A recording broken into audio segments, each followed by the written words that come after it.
ভেটকি মাছের ফিলে। তার মধ্যে ম্যারিনেট করার জন্য নুন আর লেবু দেবো, এই পরিমাণে নুনটা দেবো। আমি এবার পাতি লেবু দেবো এখানে, এবার গোলমরিচ দেবো, এগুলো দিয়ে ম্যারিনেট করবো, আধা ঘন্টার জন্য ছেড়ে দেবো। এই পেস্টের মধ্যে ধনে পাতা, কোয়া রসুন, গোটা পেঁয়াজ, ধনে পাতা, কাঁচা লঙ্কা। এটা কোনো জল দিয়ে পেস্ট হবে না, তেল দিয়ে পেস্ট হবে। সামান্য চিনি, নুনটা তো ম্যারিনেটের সময় দিয়েছে, আর নুন লাগবে না। মাছের মধ্যে এটা ভালো করে দিয়ে দেবো। মাছটা এটা দিয়ে ভালো করে ম্যারিনেট করে নেবো। এটা ম্যারিনেট হয়ে গেছে, এটা 1 ঘন্টার জন্য ফ্রিজে রেখে দেবো। এখন ফ্রিজে ছিল, এখন এটা তৈরি হয়ে গেছে।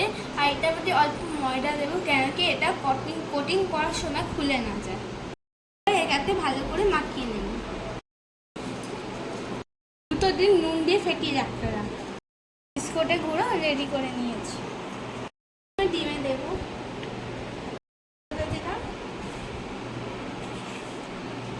আমি একবার দেবো,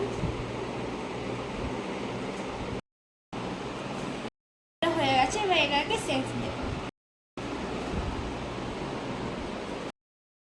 এটাকে চাপতে হবে। এটা হয়ে গেছে, এবার আমি এটাকে তুলে রাখবো। এরকম ভাবে করতে হবে। এটা এখন কমপ্লিট হয়ে গেছে। এটা আমি এখন ফ্রিজে রেখে দেবো, যখন খাবো তখন এটা বার করে দেবো।